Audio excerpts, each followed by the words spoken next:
Bismillahirrahmanirrahim. Assalamualaikum warahmatullahi wabarakatuh. Alhamdulillahi rabbil alamin. Wabihi nasta'in ala umuri dunya waddin. Wa sallallahu wasallam ala nabiyyina Muhammadin wa ala alihi wa sahbihi wa man sara ala nahjihi wa iktafa bi atharihi wa da'a bi da'watihi wa istanna bi sunnatihi ila yaumiddin. Amma ba'du. Alhamdulillah, bersyukur kita pada Allah Subhanahu wa taala dengan nikmat yang dilimpahkan Allah Subhanahu wa taala kepada kita semua. Kita dapat bertemu pada pagi ini untuk kita meneruskan pengajian kita pada membahaskan berkenaan dengan sejarah para nabi dan rasul, iaitulah berdasarkan kitab Al-Bidayah wan Nihayah karangan Al-Imam Al-Mu'arrikh Al-Mufassir Al-Muhaddith Abul Fida Ismail Ibn Umar Ibn Kathir Ad-Dimashqi Asy-Syafi'i rahimahullah. Baik, jadi kita sambung perbahasan kita. Masih lagi kita membahaskan berkenaan dengan kisah Khalilullah Ibrahim alaihi salam, yang mana kita berhenti sebelum ini iaitulah membahaskan berkenaan dengan dakwah seruan Nabi Ibrahim alaihi salam. Baik, sebelum kita mulakan, jadi ada perkara yang sangat penting untuk anda tekankan berkenaan dengan satu cabang daripada ilmu yang kita boleh katakan satu cabang daripada ilmu tarikh dan satu cabang juga daripada ilmu dakwah, iaitulah subjek ataupun apa yang disebut sebagai tarikhud dakwah, sejarah dakwah. Dan ini juga antara satu topik ataupun satu subjek yang sangat perlu ditekankan oleh umat Islam, khususnya mereka yang hendak berkecimpung ataupun hendak bergelumang di dalam, sama ada di dalam bidang dakwah, itu yang lebih yang perlu diutamakan dan lebih perlu ditekankan oleh mereka yang berada di dalam lapangan dakwah. Dan satu lagi iaitulah dari sudut tarikh lah, bagi mereka yang berkecimpung dalam bidang sejarah, khususnya sejarah Islam. Jadi ada satu subjek yang khusus sebenarnya, kalau kita lihat diajarkan di universiti Islam, khususnya silibus yang menekankan berkenaan dengan kita katakan subjek tarikhud dakwah.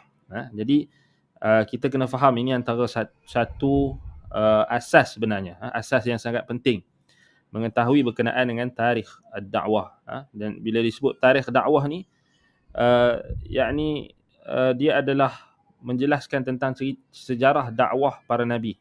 Ini kita kata dalam kitab kita ni dah lengkap lah, dah komplit dah, alhamdulillah lah. Sebab itu kita kata kita gunakan kitab Al-Bidayah wan Nihayah, mukhtasar, dan kita huraikan dengan apa yang dimudahkan oleh Allah Subhanahu wa taala, yang kita mampu untuk huraikan berdasarkan kitab yang asal.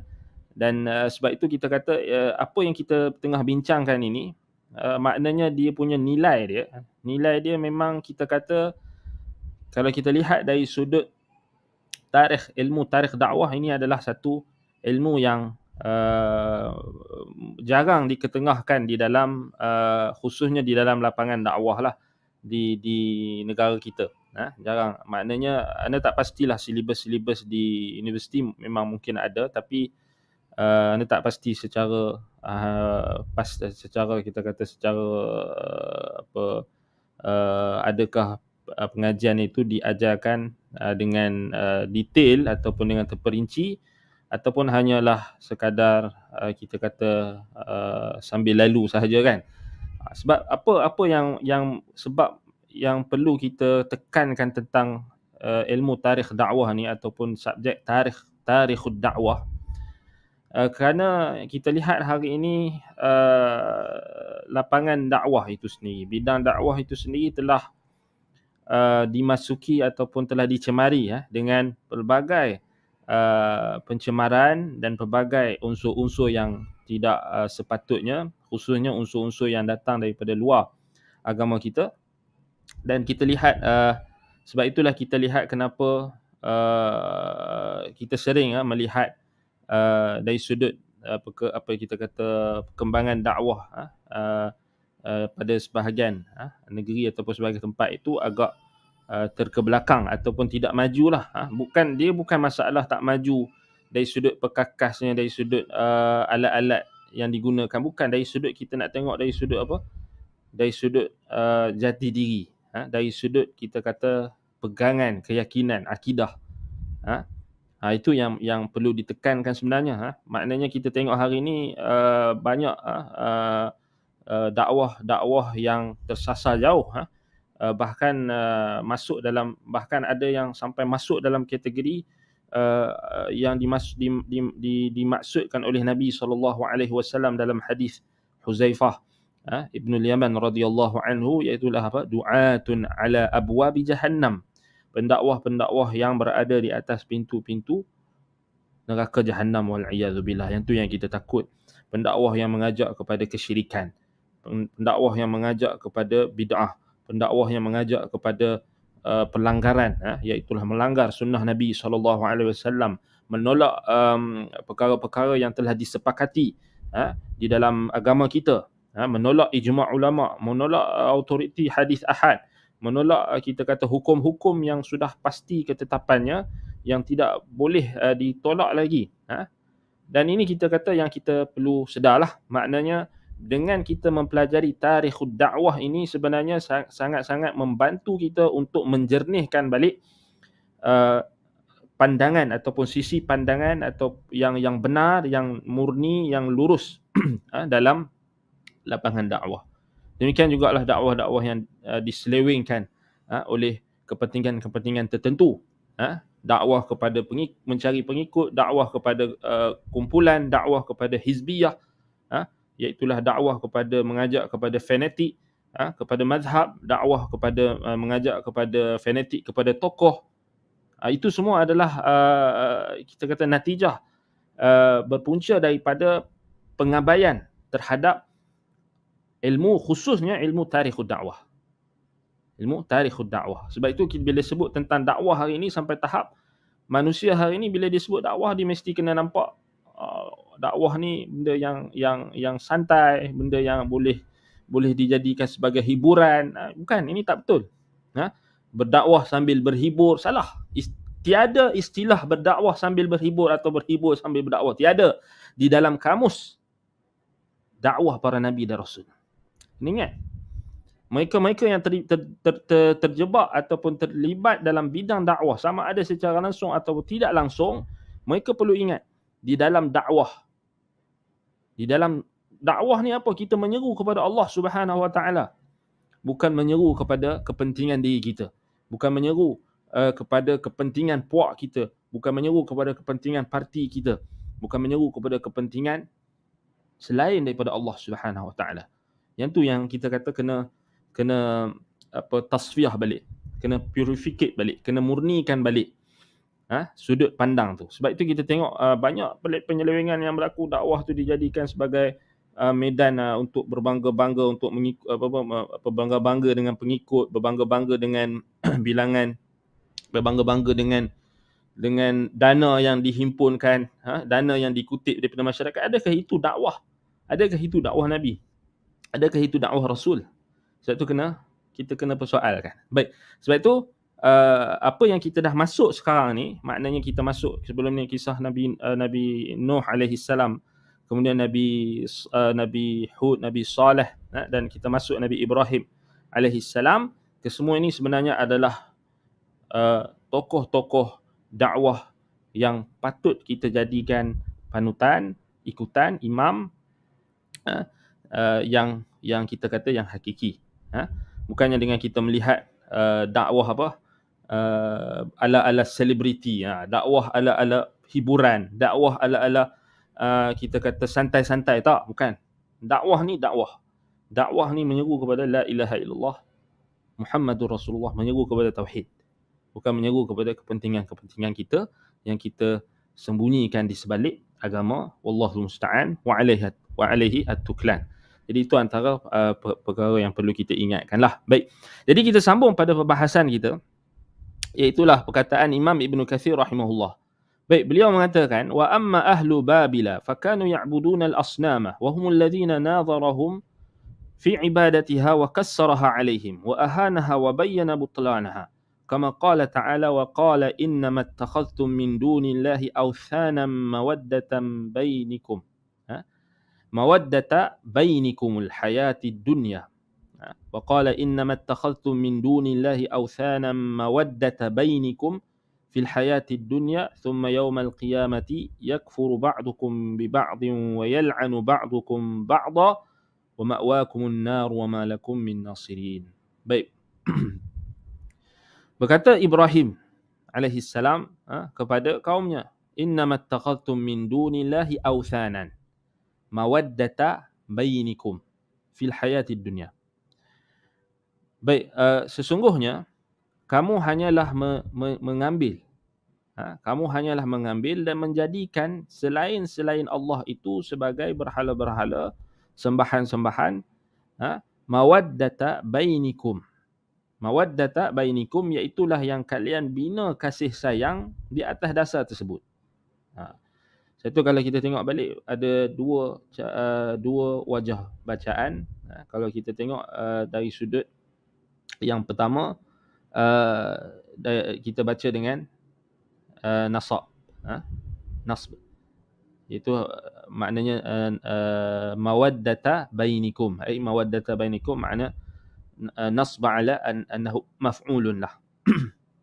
Maknanya kalau kita baca dengan innamat takhadhtum min dunillahi awthanan mawaddata bainikum, mawaddata dengan mansub, dengan nasab, dengan baris atas, maknanya di maf'ul, maf'ulun lah. Kat situ maknanya apa? Kalau kita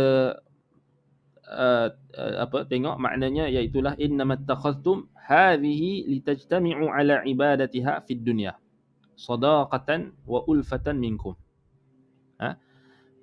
Maknanya kamu hanyalah menjadikan sembahan-sembahan kamu yang kamu ambil selain Allah itu litajtami'u ala ibadatiha fid dunya, supaya kamu berhimpun di atas dasar penyembahannya. Jadi kamu berhimpun, kamu berkasih sayang. Mawaddata, yakni maknanya kamu berhimpun, kamu berkumpul dan berhimpun, maknanya saling berkasih sayang di atas dasar penyembahan berhala fid dunya, di dunia. Sadaqatan wa ulfatan minkum. Dan kamu jadikan penyembahan berhala itu yang kamu berhimpun pada hari-hari perayaan yang kamu ada-adakan itu, sadaqatan wa ulfatan minkum, sebagai bentuk yakni nak menunjukkan persahabatan kamu, dan bagaimana di antara kamu itu adanya ulfah, yakni sikap kasih sayang, sikap berlemah lembut sesama kalian. Ulfatan minkum, saling kasih mengasihani antara sesama kamu di atas dasar penyembahan berhala. Ba'dukum li ba'din fil hayatid dunya, di antara sebahagian kamu dan sebahagian yang lain di dalam kehidupan dunia ini. Kemudian itu kita kata kalau kita baca dengan nasab, mawaddata bainikum. Innamat takhadhtum innamat takhadhtum min dunillahi awthanan mawaddata bainikum. Mawaddata bainikum fil hayatid dunya. Thumma yawmal qiyamati yakfuru ba'dukum bi ba'din wa yal'anu ba'dukum ba'dha. Kemudian adakah terhasil kasih sayang yang kamu bina di atas penyembahan berhala, di atas dasar kesyirikan, di atas dasar kamu memusuhi hambanya, rasulnya, khalilnya, iaitulah Ibrahim alaihi salam, kasih sayang, persahabatan, kesetiaan, wala', yang kamu bina di atas dasar kesyirikan itu, adakah dia benar-benar dapat menghasilkan kasih sayang sesama kamu sehingga ke akhirat? Jawapannya tidak. Sebab itu dalam ayat yang berikutnya, selepas itu Allah kata apa? Thumma yawmal qiyamati yakfuru ba'dukum bi ba'din wa yal'anu ba'dukum ba'da. Kemudian pada hari kiamat, yakfuru ba'dukum bi ba'd. Kamu akan saling menafikan, saling mengkufuri, mengkafirkan antara satu sama lain. Maknanya kamu akan kamu akan membenci dan kamu akan saling menyalahkan antara satu sama lain, kufur antara satu sama lain, menafikan antara satu sama lain. Wa yal'anu ba'dukum ba'da, saling melaknat, saling mencela antara satu sama lain pada bila hari kiamat kelak. Wa ma'wakumun nar, dan ancaman untuk kamu, tempat kamu nanti adalah dalam neraka. Wa malakum min nasirin, dan tidak adalah bagi kamu itu pembantu-pembantu, penolong-penolong yang kamu harapkan di dunia dahulu. Maknanya apa? Adakah terhasil mawaddah? Soalan, adakah terhasil mawaddah orang yang saling kasih, saling setia, saling kita kata menyintai di atas dasar kesyirikan? Adakah akan berhasil kecintaan itu? Ya, di dunia nampak hasilnya, tetapi di akhirat Allah Ta'ala nafikan. Allah Ta'ala kata mereka di akhirat nanti akan mengkufuri.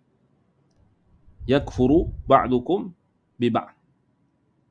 Masing-masing duk kufur sesama mereka. Berlepas diri di akhirat kelak. Wa yal'anu ba'dukum ba'da, laknat melaknat. Kamulah yang dulu yang sesatkan aku. Tak, kamu yang sesatkan aku. Kamu yang menyebabkan aku syirik. Kamu yang berlepas diri.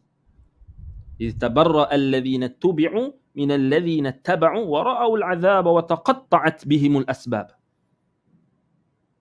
Habis. Waktu tu berlepas diri, Allah kata dalam surah Baqarah kan. إذ تبرأ الذين اتبعوا من الذين اتبعوا. Orang yang diikuti, orang yang mengikuti dia akan berlepas diri daripada yang diikuti. Yang diikuti akan berlepas diri. Sesama mereka akan berlepas diri. وَرَأَوُا الْعَذَابَ, ketika mereka melihat azab. Yang ini di akhirat, ketika dalam neraka. وَتَقَطَّعَتْ بِهِمُ الْأَسْبَابِ, terputus segala asbab. Kasih sayang kat dunia ni, kesetiaan sesama mereka, brotherhood yang mereka bina di atas dunia ni atas dasar kesyirikan, atas dasar penyembahan berhala. So di sini juga nak bagi tahu dekat kita, mengisbatkan persaudaraan juga berlaku di atas dasar kebatilan. Persaudaraan di atas dasar kebatilan tidak menatijahkan kebahagiaan, bahkan akan mencelakakan dan menjadikan orang yang berada di atasnya akan merana di akhirat kelak, wal'iyadzubillah. Jadi itu kalau kita baca dengan kita kata baris atas lah, mawaddata bainikum. Maknanya di maf'ulun lah. Adapun kalau kita bacakan dengan raf', dengan baris depan. Ini ada salah satu bacaan. Kata apa? Innama attakhadhtum min dunillahi awthanan mawaddatu bainikum. Mawaddatu. Mawaddatu. Ini kalau dibaca dengan apa? Innama attakhadhtum dibacakan dengan baris depan. Sebab itu kata Imam Ibn Kathir rahimahullah dalam tafsirnya, wa amma ala qira'ati ar-raf'i fa ma'nahu innama ittikhadhukum hadha yuhassilu lakumul mawaddata fid dunya faqat. Thumma yawm al-qiyamati yan'akisu hadha al-hal. Ini kita sebut tadi. Yang pertama tadi, innama ittakhadhtum hadhihi litajtami'u ala ibadatiha fid dunya sadaqatan wa ulfatan bainikum. Maknanya kalau baris depan dibaca dengan baris depan, maknanya perbuatan kamu menjadikan berhala-berhala Yang Nabi Ibrahim kata, kamu berhimpun di atas kasih sayang. Dalam penyembahannya, dalam memperjuangkannya, maka itu kamu mengharapkan adanya dia sebagai bentuk sadaqatan wa ulfatan bainikum atau minkum, yakni menunjukkan persaudaraan kalian, persahabatan kalian, kasih sayang kalian yang kalian bina di atas hal tersebut di dunia. Tapi kalau baca dengan raf' dengan mawaddatu bainikum, maknanya innama perbuatan kalian ittikhadhukum hadha yuhassilu lakumul mawaddata fid dunya faqat. Perbuatan kalian saling berkasih sayang, saling bertaat, berwala di atas dasar penyembahan berhala itu hanyalah akan menghasilkan kasih sayang di dunia sahaja. Kan? Thumma yawmal qiyamati yan'akisu hadha hal. Kemudian pada hari kiamat kelak terbaliklah apa yang kalian harap tu tak berlaku. Yan'akisu maknanya tak berlaku. Fatabqa hadhihi sadaqatu wal mawaddatu ba'dahu wa shananan fayakfuru ba'dukum bi ba'd. Ay tatajahaduna ma kana bainakum. Kamu akan saling kufur mengkufuri, saling akan membantah. Kan? Sebab itu dalam surah Al-A'raf ayat 38, apa dia? Kullama dakhalat ummatun la'anat ukhtaha. Kan? Maknanya setiap kali masuk umat akan dilaknatlah orang yang ikut datang, atba', pengikut. Sebab tu dia katakan wa yal'anu ba'dukum ba'dha, ay yal'anul atba' al-matbu'in wal matbu'an wal matbu' wal matbu'un al-atba'. Orang yang ikut dia akan melaknat orang yang diikuti. Orang yang mengikuti akan melaknat orang yang diikuti. Ataupun al-atba' yal'anu al-atba' al-matbu'in. Maksudnya orang yang mengikuti itu dia akan laknat orang yang dia ikut dulu kat dunia. Tok syekh dia ke, tok guru dia yang ajak kepada benda syirik, yang ajak pada benda-benda yang boleh menjerumuskan ke dalam kesyirikan, dia akan laknat. Kat dunia, dia lah tok guru kita. Kat dunia dia lah, dia keturunan Nabi, dia gini, dia gitu, dia hebat gini. Kat akhirat nanti tak ada dah. Yal'anu ba'dukum ba'dha. Yal'anul atba' wal matbu'in. Yang ikut akan laknat orang yang dia ikut. Kat dunia dulu duk angkat sangat. Inilah tok syekh kami ada karamah, tok guru kami ada kehebatan gini, tok guru kami boleh yaqadhah dengan Nabi, tok guru kami dapat gini, tok guru kami ada gini. Habis. Dah tak ada dah.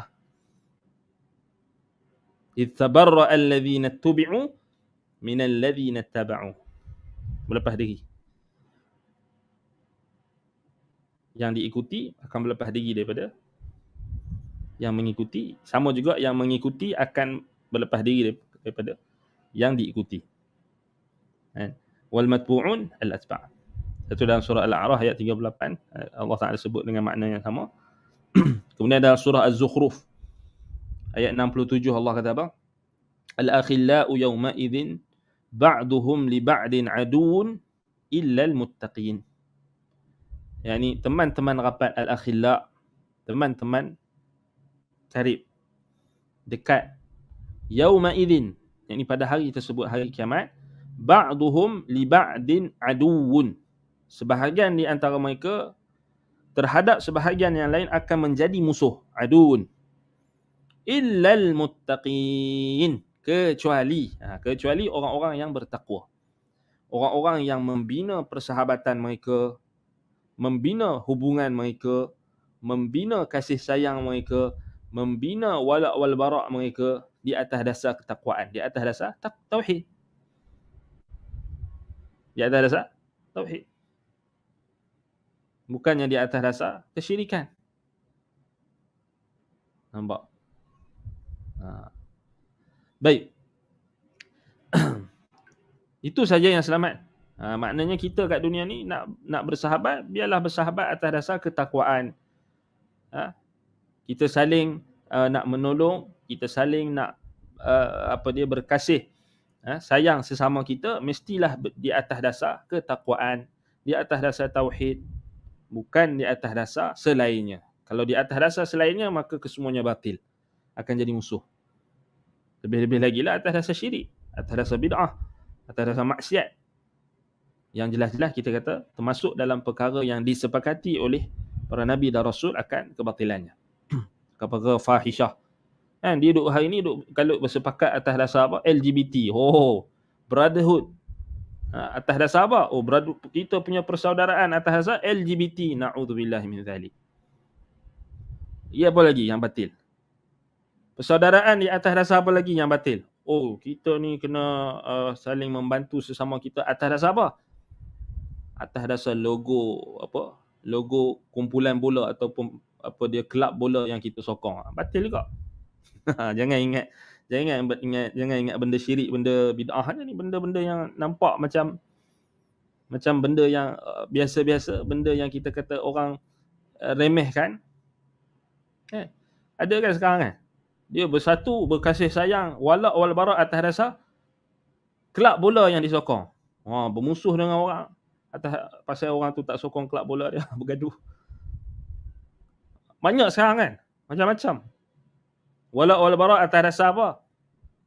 Jenis kereta yang dipakai, ada tim kereta. Punya taksub dengan kereta tu. Ini tim yang kita punya tim kereta kita. Kereta kita ni lah yang hebat.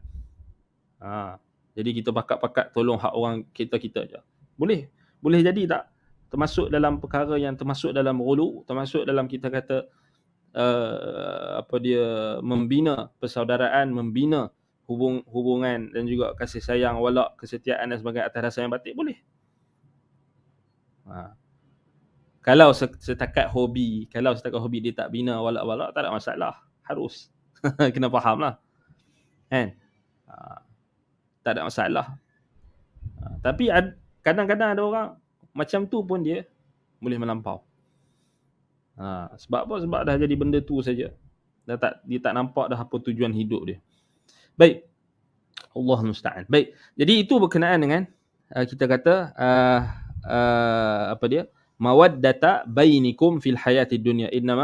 Kata Nabi Ibrahim, innamat taqadtum min dunillahi awthanan mawaddata bainikum fil hayati dunya thumma yawmal qiyamati yakfuru ba'dukum bi ba'd. Maknanya di sini Nabi Ibrahim alaihi salam ingatkan mereka persaudaraan, kasih sayang, kesetiaan yang mereka bina di atas dasar penyembahan berhala itu tidak akan bermanfaat untuk mereka. Takkan bagi syafaat untuk mereka. Bahkan bapa dia sendiri, Azar, Nabi Ibrahim tak boleh bagi syafaat. Apatah lagi orang lain. Bila mereka buat syirik, mereka terjebak dalam kesyirikan, habis. Wa qala fi suratil anbiya. Kemudian Allah Taala berfirman di dalam surah Al-Anbiya, walaqad atayna Ibrahim rushdahu min qablu wa kunna bihi alimin. Ini kita dah baca sebelum ni. Tapi yang ni ayat yang lain. Kita tengok ayat yang yang ni dalam surah Al-Anbiya ayat 51 hingga 70 kan. Yang sebelum ni kita tengok ayat yang lain. Baik, kalau kita tengok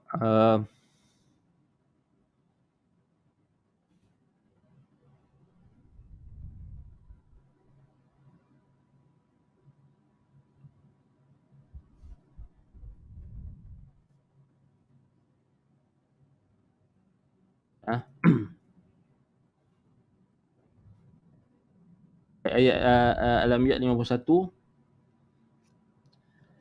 Baik, walaqad atayna Ibrahim rushdahu min qablu wa kunna bihi alimin.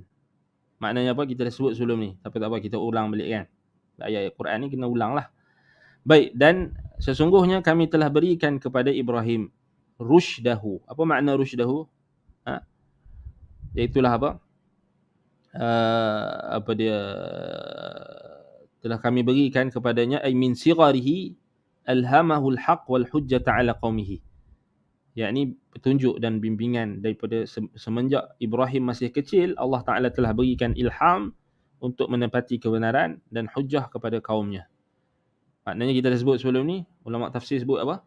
Nabi Ibrahim daripada kecil Allah Taala jaga dia punya fitrah. Betul kan? Maknanya dia tak sikit pun tak cenderung kepada kesyirikan walaupun bapa dia itu adalah pemahat berhala. Kan? So mana orang nak expect, betul tak? Bapa seorang tukang berhala, tiba-tiba anak ni selamat. Anak ni tak jadi tukang berhala. Ada tak orang masyarakat waktu tu boleh bayang tak? Tak boleh terbayang, betul tak?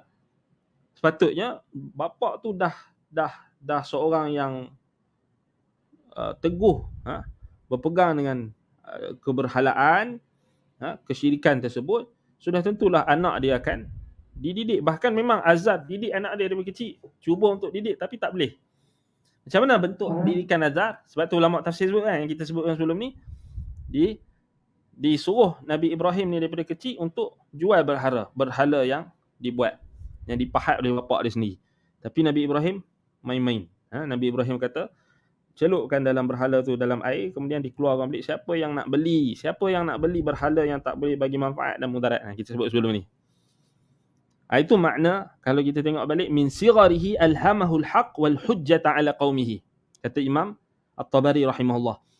Daripada kecil, rusydahu maknanya kami telah berikan, ilhamkan kepada Ibrahim kebenaran, menepati kebenaran dan hujjah ke atas kaumnya. Sebab itu dalam surah Al-An'am Allah Ta'ala kata, wa tilka hujjatuna atainaha Ibrahim ala qaumih. Demikianlah hujjah kami yang kami berikan kepadanya kepada Ibrahim kepada kaumnya, ke atas kaumnya. Baik. Ada pun kisah yang kata Nabi Ibrahim ni masuk dalam bapa dia masukkan dia dalam gua dalam waktu dia masih lagi kecil, dalam keadaan waktu radhi' lagi, waktu dia masih menyusu. Kemudian bila dia keluar beberapa hari, maka dia melihat bintang dan bulan, dia melihat bintang-bintang, kemudian makhluk-makhluk. Kemudian daripada situ dia dapat petunjuk. Maka ini kata Imam Ibn Jarir At-Tabari rahimahullah, min fa'ammatuha ahadithu Bani Israel. Satu Imam Ibnu Katsir pun tak terima riwayat tu. Riwayat yang kata kononnya makna rusydahu tu maknanya Nabi Ibrahim masuk dalam gua, bapa dia masukkan dia dalam gua daripada kecil. Maknanya waktu kecil bapa dia masukkan dia dalam gua, kemudian biarkan dia dalam gua. Kemudian bila dia keluar, dia melihat bintang, dia melihat langit, dia melihat makhluk-makhluk. Kemudian itu makna dia diberi petunjuk. Ini tak betul, tak sahih. Kata Imam Ibn Jarir At-Tabari, dia kata apa? وما يذكر من الأخبار عنه في إدخال أبيه له في السرب وهو رضيع وأنه خرج به بعد أيام فنظر إلى الكوكب والمخلوقات فتبصر فيها وما قصه كثير من المفسرين وغيرهم فعامتها أحاديث بني إسرائيل فما وافق منها الحق مما بأيدينا عن المعصوم قبلناه لموافقته الصحيح وما خالف شيئا من ذلك رددناه وما ليس فيه موافقة ولا مخالفة ولا نصدقه ولا نكذب بل نجعله وفقا وما كان من هذا الدرء منها فقد ترخص كثير من السلف في رواياتها. Maaf, ini perkataan Ibn Katsir. Ana tukar tadi. Bukan Ibn Jarir At-Tabari. Maknanya apa? Perkataan Ibn Katsir dalam tafsirnya. So kita ambil kita buat cross reference. Maksudnya boleh rujuklah tafsir Ibn Katsir pada ayat ni. Maknanya kisah tu memang ditolaklah. Ditolak. Fa'ammatuha kata Imam Ibn Katsir rahimahullah adalah riwayat Israiliyat yang bercanggah dengan kebenaran. Maknanya yang banyak disebutkan oleh ulama tafsir. Adapun yang ana ceritakan tentang daripada kecil Nabi Ibrahim alaihissalam, ayah dia suruh jual berhala tu, kita akan tengok ayat dia, kita akan tengok yang tu, kisah tu ada dalam tafsir, riwayat dan lebih kurang ataupun dalam kitab tarikh. Cuma kita nak tengok yang tu kenapa kita nukilkan, kenapa kita kata yang tu ada wajah dia, sebab kita akan tengok ayat ni nanti, ayat yang berikutnya nanti. Baik. Wa kunna bihi alimin. So Allah Taala kata apa? Wa kunna bihi alimin. Yakni wa kana ahlan lidzalika. Yani Allah Taala tahu bahawasanya Ibrahim itu memang dia telah ditulis dan telah ditetapkan untuk dijadikan Allah sebagai ahli tauhid, bahkan imam ahli tauhid, bapa bagi ahli tauhid, dan juga da'i ataupun kita kata mujaddid, dakwah tauhid, yakni pembaharu yang akan memperbaharui agama kaumnya yang telah yang menyeleweng setelah menyelewengnya kaum-kaum yang ataupun umat-umat terdahulu sebelum Nabi Ibrahim alaihissalam. Maknanya itu adalah perkara yang kita kata Allah Taala dah tahulah, wa kunna bihi alimin. Allah Subhanahu Wa Taala dah tahu apa yang dia dah tetapkan perancangannya terhadap hamba-Nya, khalilnya, yang dia akan jadikan sebagai khalil, kekasihnya, iaitulah Ibrahim alaihissalam. Baik, kita dah tengok yang dalam Ibnu Jarir At-Tabari, dia ada ni, rasanya Ibnu Jarir dia tak sebut yang pasal Israiliyat tu. Dia tak sebut. Dia bawa riwayat. Kan? Tapi Ibnu Jarir dia ringkas, dia dekat situ dia tak panjangkan. Yang kita dah sebut yang sebelum ni, kita baca, kalau check balik kelas kita yang sebelum ni, kita baca yang tafsir At-Tabari. Maknanya kita baca yang Imam At-Tabari sebut pasal apa? Walaqad atayna Ibrahima rusydahu min qabl, yang kita sebut Musa dengan Harun, sebelum Musa dan Harun. So Nabi Ibrahim telah diberikan tunjuk daripada kecil. So kita dah huraikan panjang lebar tentang ismah, makna kemaksuman, macam mana Allah jaga hamba-Nya, rasulnya daripada kecil. So kita bawakan beberapa contoh lah, macam Nabi Muhammad SAW sendiri daripada kecil lagi Allah Ta'ala jaga, sampailah Nabi Muhammad SAW besar, ketika remaja pun Allah Ta'ala jaga dia daripada kesyirikan, tak terjebak dalam kesyirikan. Baik, ayat yang berikutnya, idh qala li abihi wa qaumihi ma hadhihi at-tamathil allati antum laha akifun.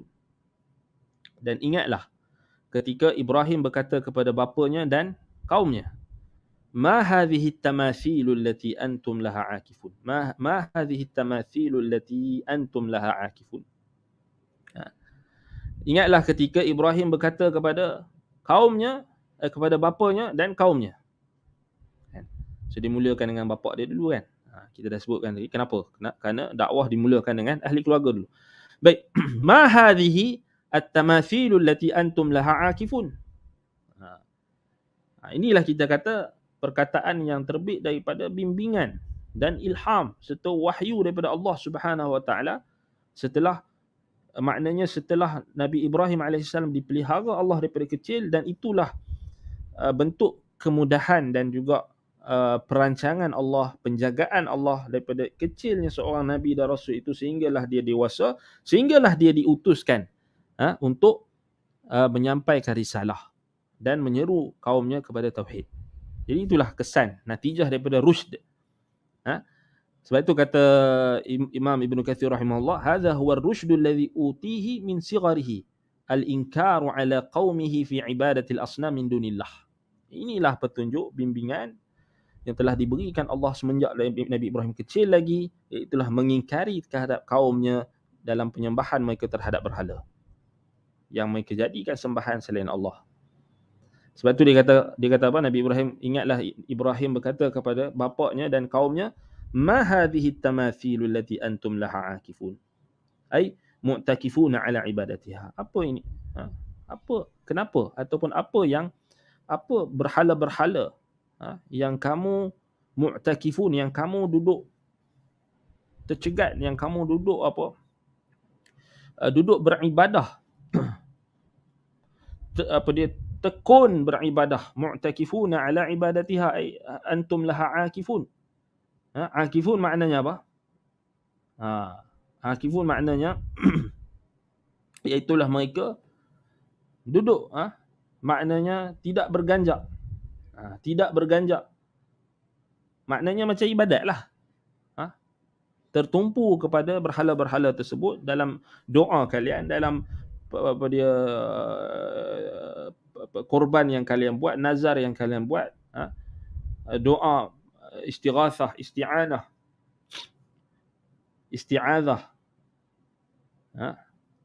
an-nadhar, al-dhabh, sacrifice yang kalian adakan untuk berhala-berhala tersebut. Akifun, kalian duduk tekun, maknanya tak berganjak. Mu'takifuna ala ibadatiha. Kan? Tengok dalam Al-Baghawi kata apa?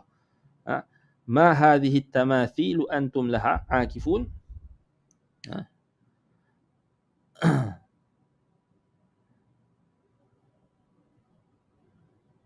Dalam Al-Baghawi disebutkan, baik, ma hadha apa dia, antum laha ay ala ibadatiha muqimun. Apa yang kalian, ma hadhihi tamathil ay suwar, yakni al-asnam, apa berhala-berhala yang kalian duduk, kita kata duduk bertumpu, ala ibadatiha muqimun, yang kalian tegakkan ibadat di atasnya, di atas dasarnya dan di hadapannya, di sekelilingnya, boleh kita kata macam itulah, kan. Dalam At-Tabari dia kata apa? Apa dia? Ma hadhihi at-tamathil allati antum laha akifun. Maknanya ma hadhihi at-tamathil, apa dia? Ma hadhihi tamathil allati antum laha akifun, maknanya dekat sini ay shay'in hadhihi as-suwar allati antum 'alayha muqimun wa kanat tilka al-tamathil al-asnam allati kanu ya'budunaha. Samalah, kan. Ini kenapa ay syai'in hadhi, atas dasar apa kalian menyembah patung-patung berhala yang tak hidup ni lah, maknanya yang mati ni, yang kalian sembah. Atas dasar apa? Ay syai'in hadhihi suwar allati 'alaiha muqimun. Apa benda ni? Maknanya ingkar, satu bentuk pengingkaran. Allati asnamahum allati kanu ya'budunaha. Itulah apa kita kata berhala-berhala yang mereka telah rupakan dan mereka telah hiaskan dan mereka pahat, mereka binanya dengan batu-batu dan juga dengan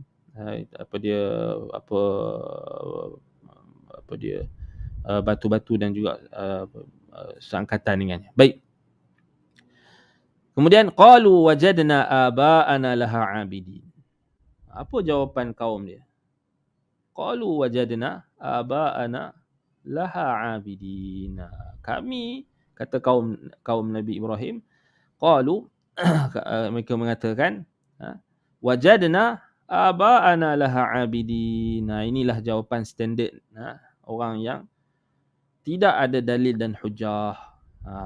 Mereka kata apa? Kata Imam Ibn Kathir rahimahullah, lam yakun lahum hujjatun siwa sani'i abaihimud dalal. Abaihimud dalal. Mereka tidak ada hujjah. Maknanya Nabi Ibrahim tanya, ma hadhihi tamathil allati antum laha akifun. Atas dasar apa kalian sembah berhala ni? Sebab kalau kita kata Nabi Ibrahim tanya, apa benda berhala yang kamu sembah ni, apa jenis dia, apa namanya, tak munasabah dengan siap ayat. Maknanya Nabi Ibrahim tanya, ayu syai'in, ay tamathil antum laha 'abidun. Akifun maknanya juga ditafsirkan oleh sebahagian ulama, akifuna ala ibadatiha, abiduna 'alaiha ataupun muqimuna ala ibadatiha. Maknanya ayu syai'in, maksudnya ayu syai'in, atas dasar apa kalian menyembah berhala-berhala ni? Atas dasar apa kalian sembah berhala ni? Ada dalil tak? Nabi Ibrahim tanya dalil. Tanya bukti. Atas dasar apa? Sebab apa? Setiap perkara yang kita buat perlu ada sandaran. Ada alasan. Kenapa kamu buat macam ni? Atas dasar apa kamu buat benda ni? Cuba bagi dekat aku satu alasan. Kenapa kamu buat macam ni? Standard soalan, kan? Soalan. Kita tanya anak kita buat salah. Kenapa buat macam ni? Kenapa buat macam ni? Atas dasar apa dia buat macam tu? Simple. So Nabi Ibrahim tanya dalil, tanya alasan. Takkan tanya dalil pun. Orang zaman sekarang ni tanya dalil, sebahagian orang tanya dalil dia dah macam takut lah. Dia kata jangan jumpa je siapa je, jangan mengaji dengan orang yang geng-geng tanya dalil ni. Geng-geng tanya dalil ni kata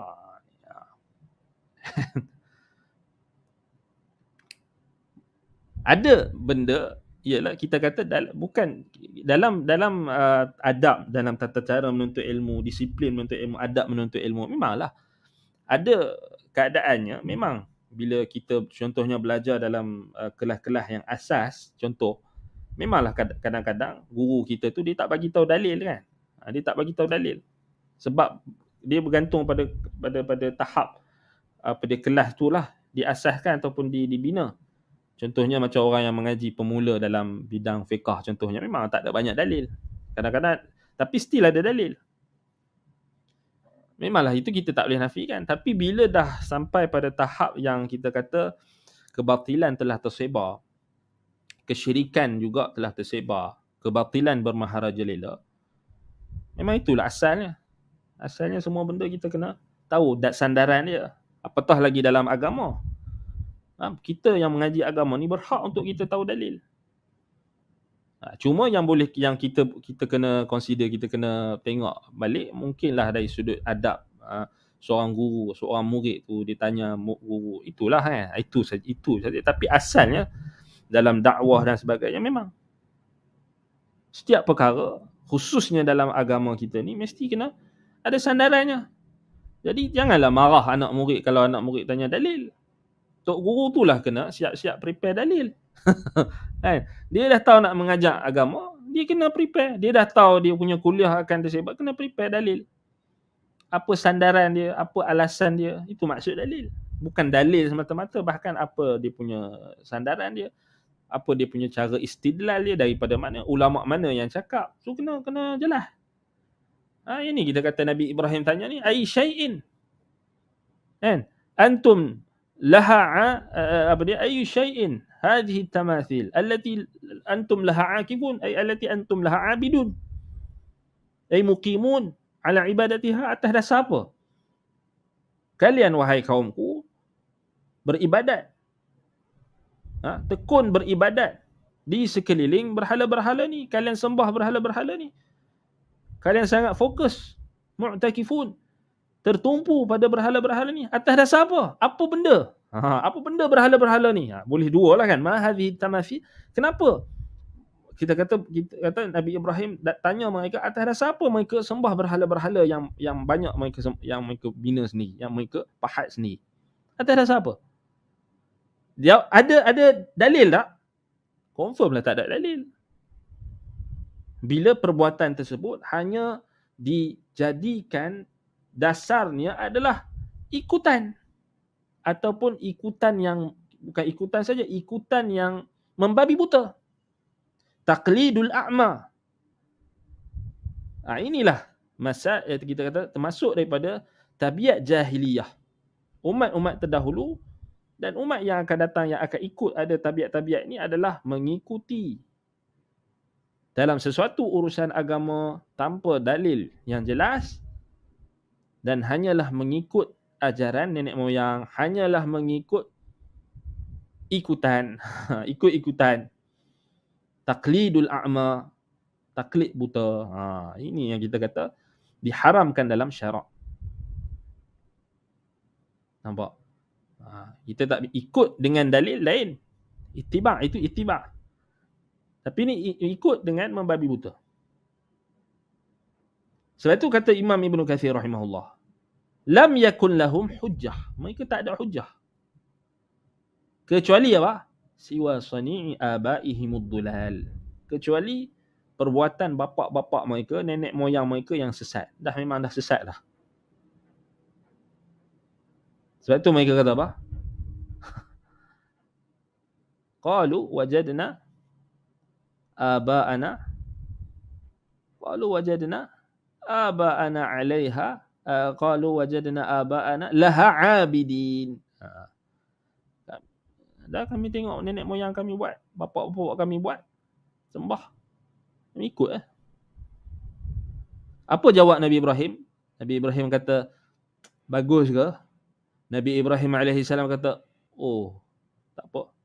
Kita kena hormat tradisi nenek moyang. Kita kena hormat pegangan datuk nenek kita. Tak boleh kita nak cakap mereka kafir. Tak boleh kita nak cakap mereka sesat. Kita kena pegang. Kita kena hormat. Paling kurang kena hormat. Ada ke Nabi Ibrahim cakap macam tu ke? Macam orang zaman sekarang ni. Nabi Ibrahim cakap macam tu tak. Apa Nabi Ibrahim kata? Qalu. Laqad kuntum. Nabi Ibrahim kata laqad kuntum wa aba'ukum fi dhalalin mubin. Sesungguhnya kalian, antum wa aba'ukum, dan bapa-bapa kalian fi dhalalin mubin. Kalau ini perbuatan yang kalian buat, mensyirikkan Allah, mengalihkan ibadat kepada selain Allah, tanpa syak lagi, kata Nabi Ibrahim, tanpa syak lagi, laqad kuntum antum, ini taukid, kuntum kalian, antum, wa aba'ukum kalian benar-benar dengan bapa-bapa kalian sendiri, fi dhalalin mubin, dalam kesesatan yang nyata.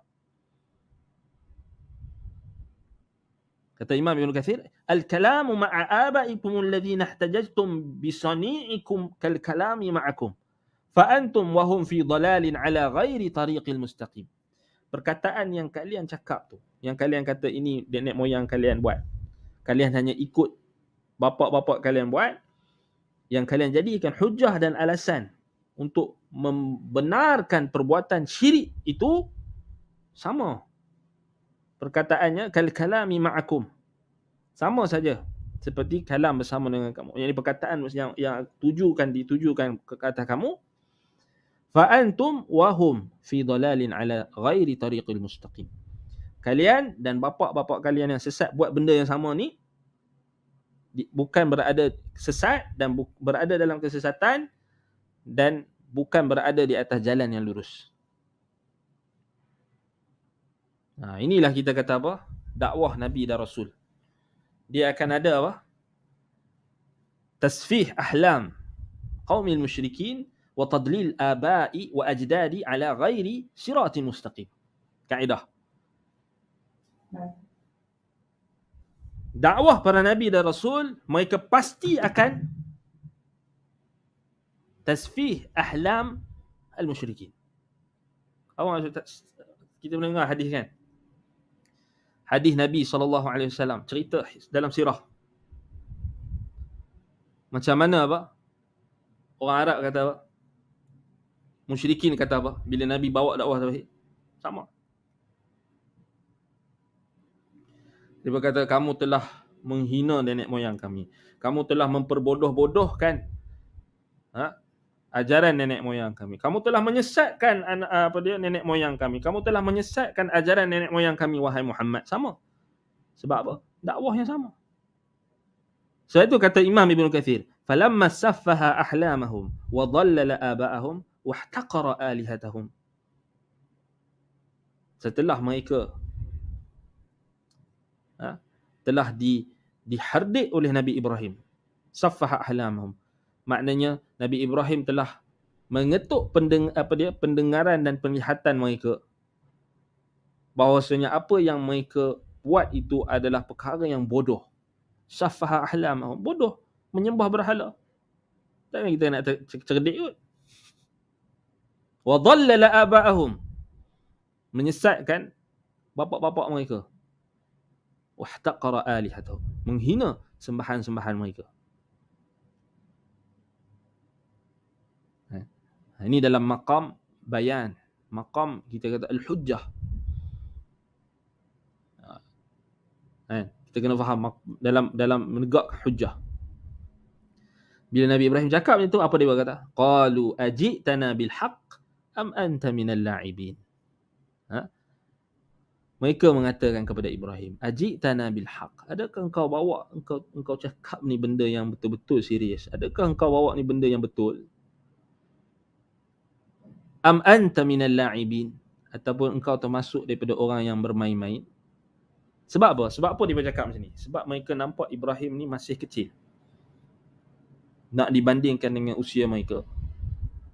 Mereka nampak Ibrahim ni anak-anak kecil yang ketika kecil mereka nampak Ibrahim ni bermain-main di hadapan mereka. Sebab itu kenapa mereka kata am anta minal la'ibin. Sebab itu kita balik pada tafsir sebahagian ulama dan juga dalam riwayat tarikh, memang Nabi Ibrahim apa? Main-main dengan berhala tu. Dia kecil lagi Nabi Ibrahim dia tak menunjukkan penghormatan dia kepada berhala-berhala tu. Bila bapak dia suruh dia jual berhala-berhala tu dekat pasar, dia tak mengagungkan, dia tak ada ta'zim. Maksud dia main-main. Main-main lah.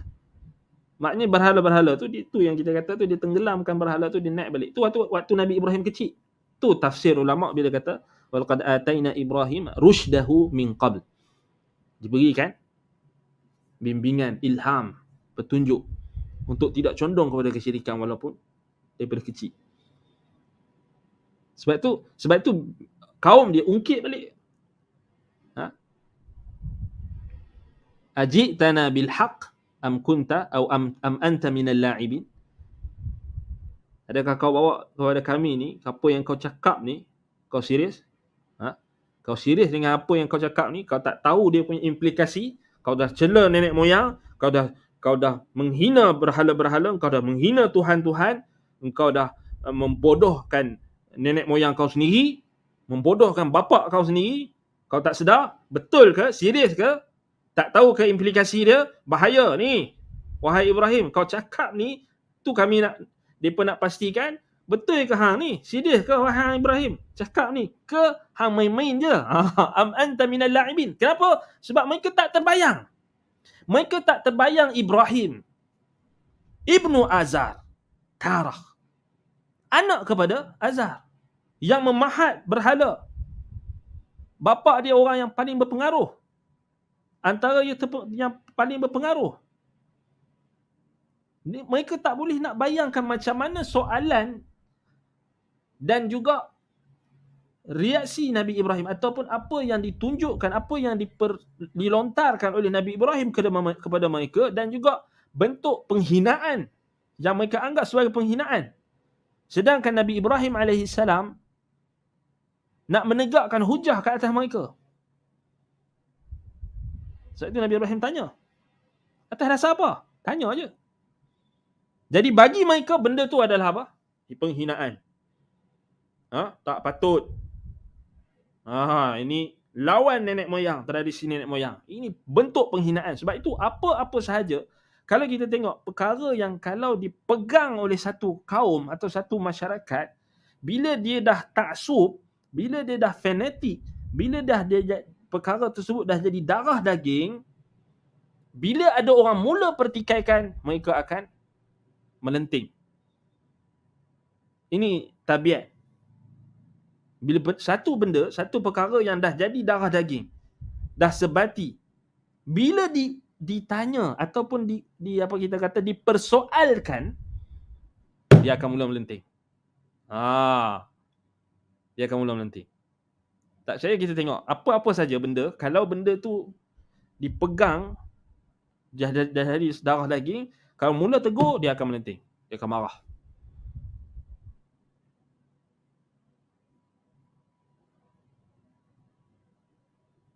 Dan dia akan tolak kebenaran bila datang kebenaran kepada dia. Sebab itu mereka kata, qalu ajitana bil haqq am anta minal la'ibin. Ibrahim, kau cakap serius ke? Atau kau main-main? Sebab ialah mereka nampak Ibrahim ni hanyalah anak-anak kecil yang dah besar dah lah, tapi dia pun nampak benda sama. Itu ulama bahas kan, ulama sebut selalunya orang yang akan menolak kebenaran ni selalunya orang yang dia dekat dengan kita. Selalunya orang yang dekat dengan kita, yang dia tengok kita ni masih kecil, dia tengok ada hingus, beringus waktu kecil, main-main waktu kecil, tapi bila besar, tiba-tiba besar, kau nak lawan aku? Itu yang berlaku pada Nabi Musa. Betul tak? Itu yang berlaku pada Nabi Muhammad sallallahu alaihi wasallam. Sebab orang tengok Nabi Muhammad ni adalah engkau ni anak Abdul Muttalib, cucu Abdul Muttalib. Tiba-tiba engkau nak apa? Kau nak petikai ajaran nenek moyang. Engkau ni hanyalah, nampak? Walaupun mereka tak nafikan ketokohan Nabi, tapi itulah yang mereka nampak. Begitulah juga Nabi Musa. Fir'aun didik dan bela Nabi Musa daripada kecil. So Fir'aun nampak Musa tu duk main depan dia kecil-kecil, menyusu kecil-kecil. Bila dah besar, dia nampak "Alah Musa, engkau ni tak kenang jasa ke? Aku bela kau." Nampak? Selalunya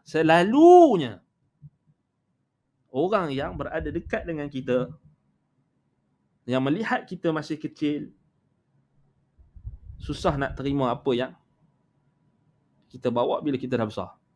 Sebab itulah dakwah kepada mak dengan ayah ni berat, susah. Sebab dia duduk tengok kita kecil lagi. Walaupun kita dah 40 tahun, 50, dia, "Alah kau hang ni anak aku. Hang jangan cakap banyak lah, aku belah hang. Aku lagi makan garam daripada hang." Macam tu. Tengok. Perangai apa? Makan garam ni. Tak? Padahal walaupun kita nampak dia budak, tapi dia besar. Dia dapat petunjuk. Boleh jadi kita malas. Boleh jadi kita sebab kita malas menuntut ilmu, kita ketinggalan. Jadi orang muda itulah yang dapat. Sama juga, kita tak boleh tengok base pada usia. Yang penting tengok pada kebenaran yang dibawa.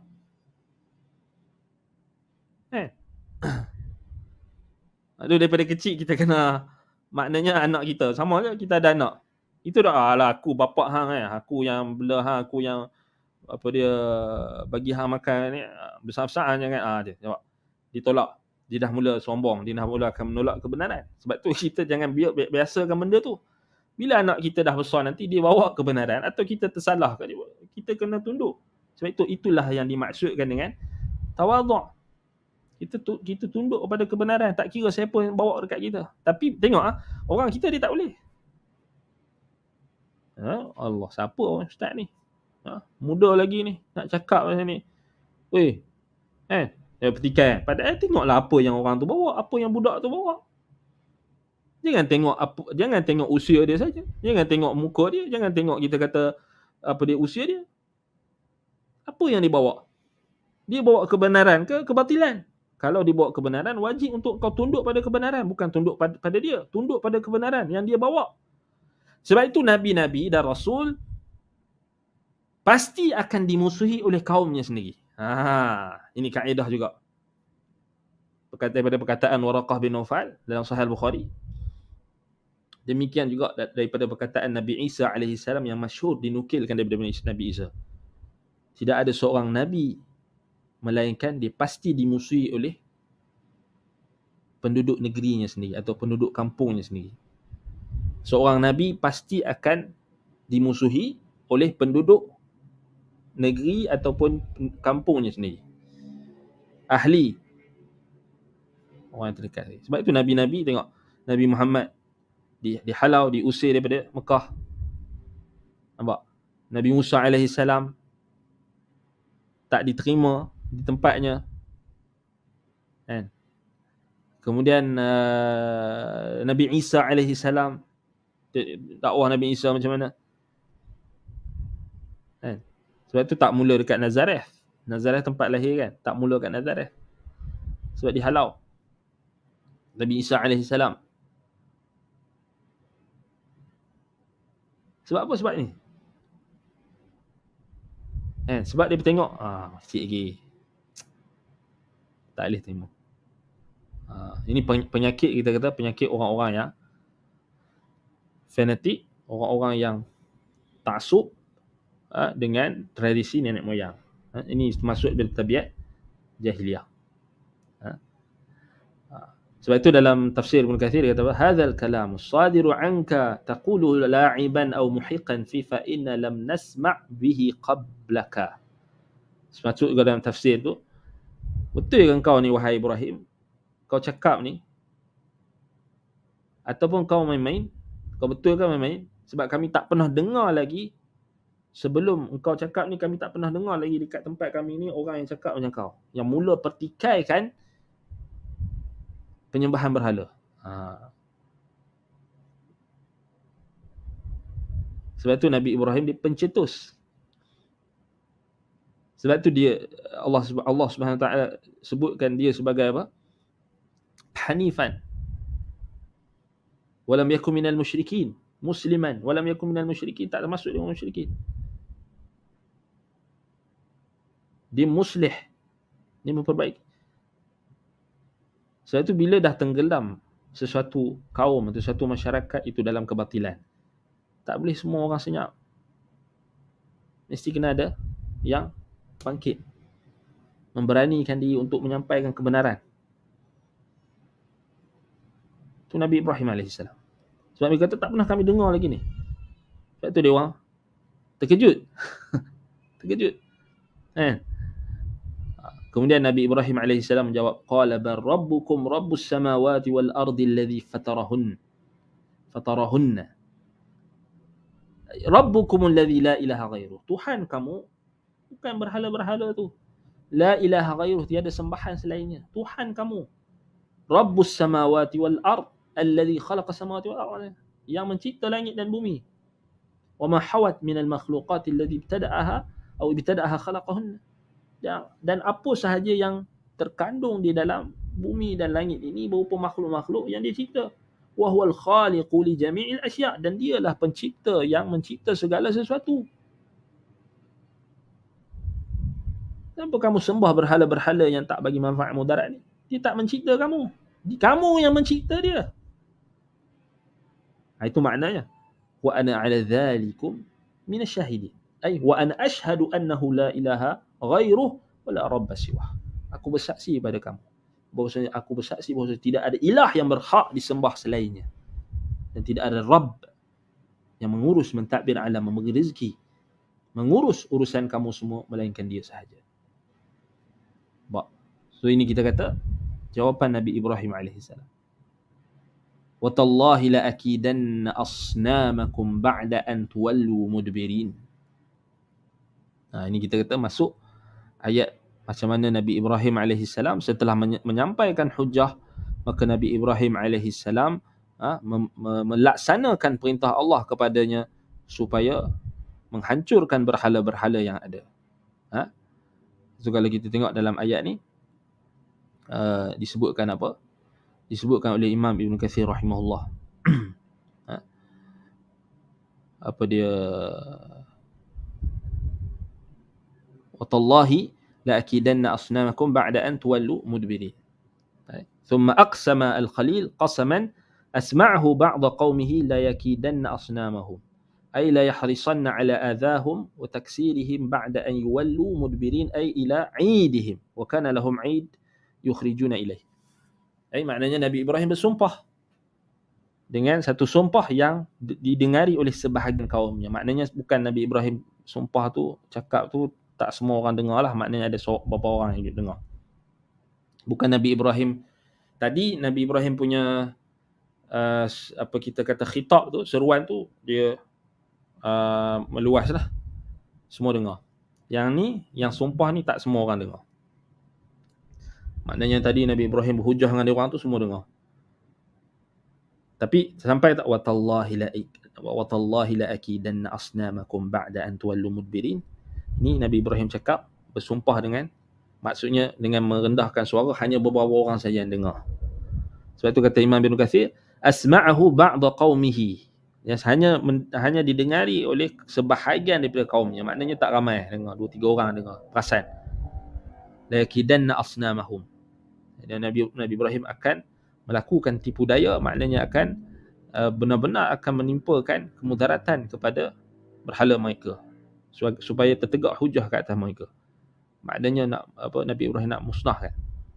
Ba'da an yuwallu mudbirin, maknanya lepas mereka akan menuju kepada perayaan mereka yang mereka sambut, majlis-majlis perayaan yang mereka adakan. Wa kana lahum 'id yukhrijuna ilaih, dan ketika itu mereka ada perayaan lah, yang mereka keluar berhimpun pada di tempat tersebut. Maknanya dia ada tempel, maknanya tempel, dalam tempel itulah adanya berhala-berhala, dan mereka akan keluar untuk makan ataupun menari ke apa benda lah, mereka bersosial apa semua dekat luar lah. Eid perayaan. Baik. Sebab itu kalau kita tengok balik tallahi la akidanna asnamakum, kalau kita tengok ulama-ulama sebutlah, maknanya sebahagian sahaja yang dengarlah. Sebab itu dalam riwayat As-Suddi disebutkan apa? Lamma iqtaraba waqtu dzalikal 'id qala abuhu ya bunayya. Bila sampai dah pada waktu Eid, perayaan kaumnya, maka bapa Nabi Ibrahim Azar Dia kata dekat anak dia, "Ya bunayya, law kharajta ma'ana ila 'idina la'ajabaka dinuna." Wahai anakku, ha, Azar kata kat Ibrahim. Padahal Nabi dia dah marah dah kat Nabi Ibrahim sebelum ni kan, kita dah baca ayat tu. Wahai anakku, kalaulah engkau keluar dengan kami, law kharajta ma'ana, buat apa duduk seorang-seorang ni? Law kharajta ma'ana ila 'idina la'ajabaka dinuna. Kalau kau keluar dengan kami, tengok perayaan kami, tengok orang, kita kata tengok ni apa, pakcik-pakcik kamu, tengok orang-orang kamu, apa dia, kaum kamu ni, menyambut perayaan, la'ajabaka dinuna. Kau akan tengok, kau akan kagum dengan agama kami. Kau akan kagum dengan agama nenek moyang ni. Maksudnya nak ajak apa? Tengok, rasa dulu. Macam tu kan? Standard lah. Rasa dulu, jom pergi dulu. Ibrahim. So maksudnya ada percubaan, muhawalah, kalau kita tengok daripada riwayat As-Suddi ni, ada muhawalah daripada bapaknya untuk melunakkan Ibrahim dengan ajak dia keluar menyertai perayaan mereka. Subhanallah. Kita tengok. Fa kharaja ma'ahum falamma kana bi ba'di tariqi alqa nafsahu ila al-ard wa qala inni saqim. Nabi Ibrahim tu beratlah mula-mula. Lepas tu sampai dia keluar juga bersama dengan mereka. Maksudnya mungkinlah ada perarakan, standard lah kan. Pagan punya paganisme punya perayaan ni macam itulah, standard lah. Semuanya penyembahan berhala lebih kurang sama je. Ada sacrifice, ada patung-patung berhala, ada benda-benda yang rumus-rumus yang apa diagungkan, yang diangkat-angkat, macam biasalah, standard lah kan. Jadi Nabi Ibrahim keluar pada awalnya. Fa kharaja ma'ahum falamma kana bi ba'di tariq alqa nafsahu ila al-ard. Tapi bila sampai dekat sebahagian sampai separuh jalan, Nabi Ibrahim jatuhkan diri dia. Alqa nafsahu ila al-ard. Jatuhkan diri dia dengan sengaja. Wa qala inni saqim. So, Nabi Ibrahim kata, aku sakit. Sungguhnya aku sakit. Faja'alu yamurruna alaihi wa huwa sari'. Fayaqulun fa yaqulu inni saqim. Lalu mereka pun nak angkat Nabi Ibrahim. Mereka nak angkat Nabi Ibrahim. Lalu mereka kata fa yaqul. Kenapa ni? Dia maksudnya dia kata cukuplah wahai Ibrahim, kenapa kau kan? Maka inni saqim. Sungguhnya aku sakit. فلما جاز عمته وبقي ضعفاؤهم قالت الله لأكيدن أصنامكم فسمعه أولئك. Bila yang kubar yang kaum dia yang secara umumnya yang ramai-ramai itu dah berlalu pergi, tinggallah yang dhaif, yang maksudnya yang lemah-lemah lah, orang tua-tua, kemudian orang budak-budak, lepas tu du'afa'uhum, orang tua-tua, kemudian orang budak-budak yang dah ketinggalan lah, sebab Nabi Ibrahim tak pergi kan. Tu yang Nabi Ibrahim kata, tallahi la akidanna asnamakum. Demi Allah aku akan benar-benar menimpakan satu perkara yang dapat menipukan, melakukan tipu daya, maknanya untuk mengingatkan mereka terhadap berhala-berhala mereka. La akidanna asnamakum fasami'ahu ulaika. Yang dengar hanyalah yang du'afa tadi. Baik. Sebab itu dalam riwayat Abu Ishaq dikatakan daripada Abdullah bin Mas'ud, dikatakan lamma kharaja qaumu Ibrahim ila 'idihim marru alaihi faqalu ya Ibrahim ala takhruj ma'ana qala inni saqim wa kana bil ams qala tallahi la akidanna asnamakum ba'da an tuwallu mudbirin. Itu maknanya ayat ni. Maknanya Nabi Ibrahim cakap yang sumpah dia tu hanya didengari oleh sebahagian kaumnya, bukan semua. Dia tak cakap lah tak cerdik lah bila dia cakap terang-terang kan, dia nak musnahkan berhala tu, dia nak cakap terang-terang, dia nak buat, dia bagi tahu kat semua, tak cerdik lah. Jadi sebab tu dia cakap dengan suara yang perlahan, ataupun pada orang yang dengar tu hanyalah sebahagian kecil du'afa. Sebab tu mereka tak expect yang Nabi Ibrahim nak akan buat macam tu. Mereka tak jangka Nabi Ibrahim nak buat macam tu. Baik, tapi ada orang yang dah dengar kan. Baik, itu kita akan tengok balik ayat ni. Baik, kemudian Allah kata fa ja'alahum juzadha ay hutama kassaraha kullaha. Maka Nabi Ibrahim pun memusnahkan, yakni memecahkan kesemuanya. Hutama yakni kassaraha kullaha illa kabiran lahum, kecuali berhala yang paling besar, illa as-sanam al-kabir indahum. Dalam surah As-Saffat ayat 93 Allah kata apa? Faragha alaihim darban bil yamin.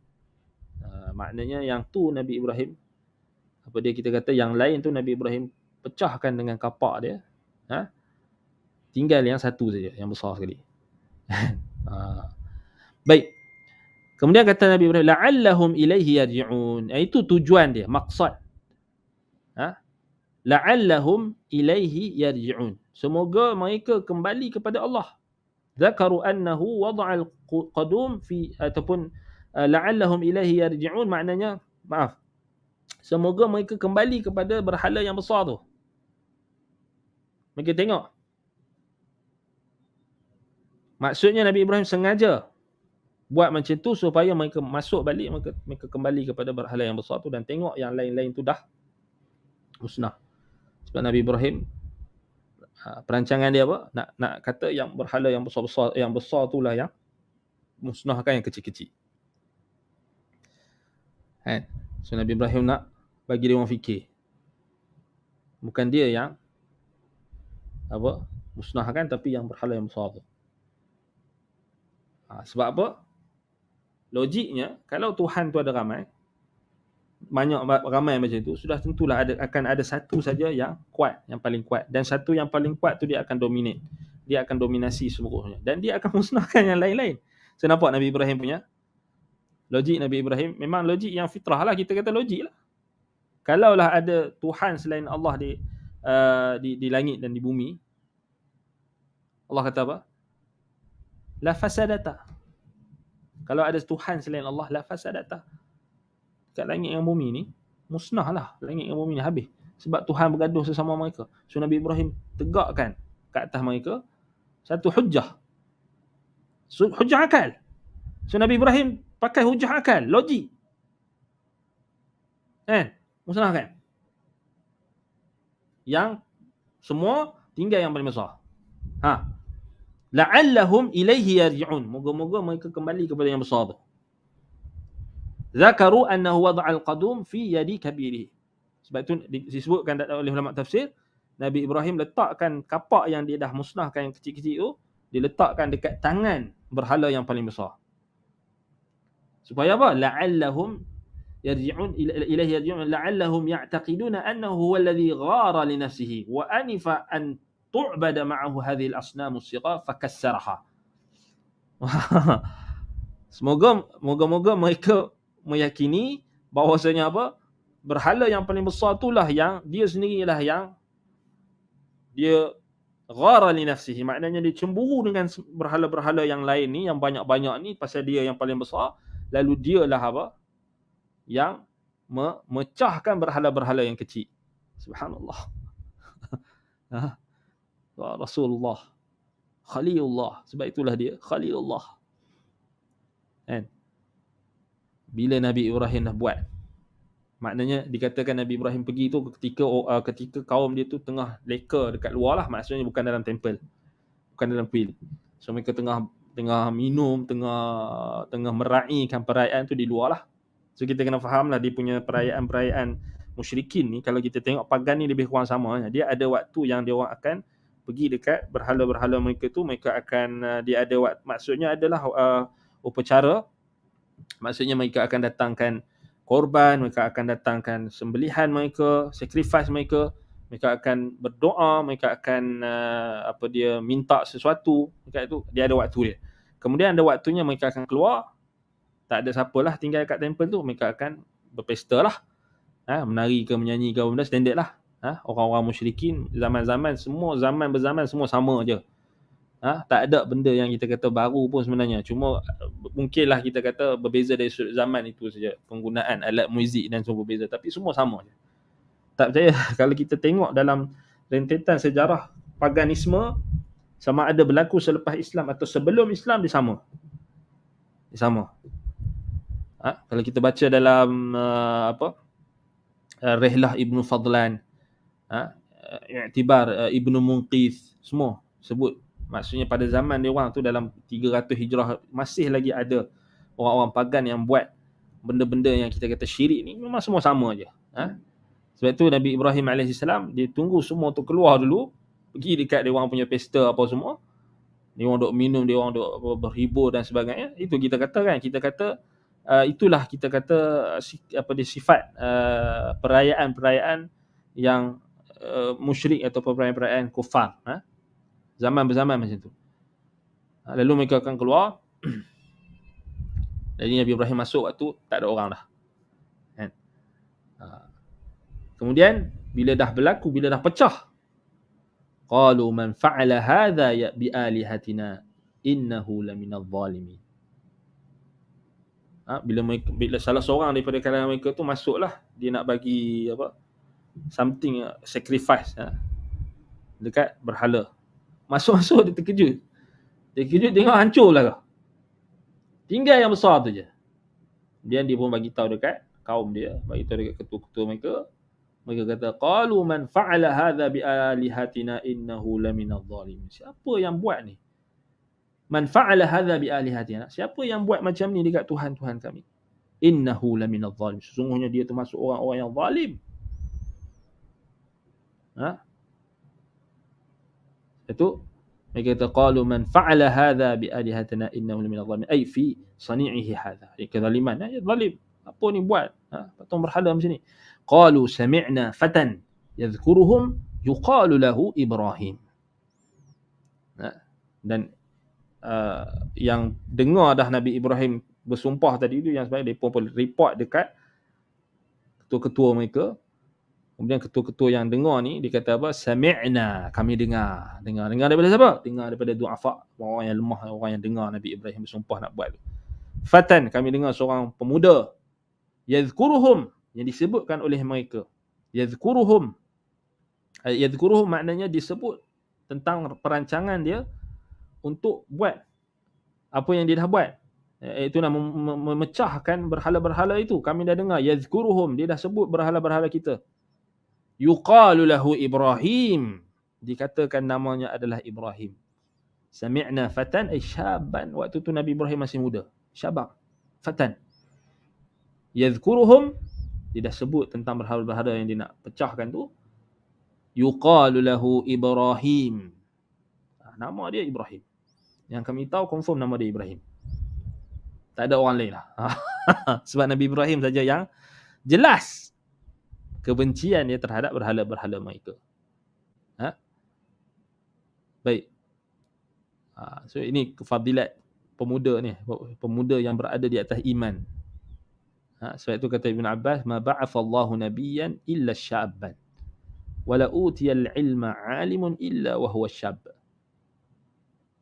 Kemudian Ibn Abbas baca ayat wa qalu sami'na fatan yadhkuruhum yuqalu lahu Ibrahim. Ibn Abbas kata tidak, Allah Taala tak utuskan seorang nabi melainkan dia seorang pemuda. Syabban. Maksudnya dia masih muda. Syabban. Wala utiyal ilma 'alimun illa wa huwa syabun. Tidak diberikan ilmu kepada seorang alim melainkan dia dalam keadaan masih muda. Maknanya orang yang waktu muda dia, ini faedah yang kita penting yang kita nak. Orang yang waktu mudanya dijaga dirinya, diberikan perhatian kepada ilmu, maka itulah yang akan menyebabkan dia terpuji. Seorang itu dia akan dilihat pada waktu muda dia. Apa waktu muda dia dihabiskan? Kalau dihabiskan dengan ilmu, maka dia akan dipuji. Dia akan disanjung pada pengakhirannya. Ketika dia tua, orang akan puji dia. Orang akan sebut dia. Sebab tu Ibn Abbas dia istimbat daripada ayat ni, kata Nabi-Nabi diutuskan ketika mereka usia muda. Tak ada Nabi-Nabi diutuskan waktu mereka dah tua. Orang-orang yang tua. Sebab orang tua-tua ni selalunya menolak kebenaran. Sebab apa? Sebab waktu muda dah tenggelam dalam kebatilan. Itu je kan. Dia apa pun kita tengok pada waktu muda. Sebab itu kenapa ulama sangat menekankan waktu muda. Waktu muda ni kena anak-anak muda ni dididik dengan iman, dididik dengan Quran, dididik dengan iman, dididik dengan ilmu agama. Kalau kita nak nampak keberhasilan seorang pemuda itu, dilihat pada waktunya itu, waktu muda dia tu. Sebab tu Ibn Abbas kata apa? Wala utiyal ilma 'alimun illa wa huwa syabun. Tidak ada seorang yang diberikan ilmu melainkan ketika dia waktu dia muda lagi tu dia dah dapat ilmu. Dia dah ada ilmu, dia dah disibukkan dengan ilmu. Sebab itu kita nak tengok keberhasilan ataupun kita nak tengok kita kata kejayaan ataupun kebahagiaan sesuatu masyarakat, kita lihat pada anak muda dia. Kalau anak muda dia rosak, maka rosak masyarakat.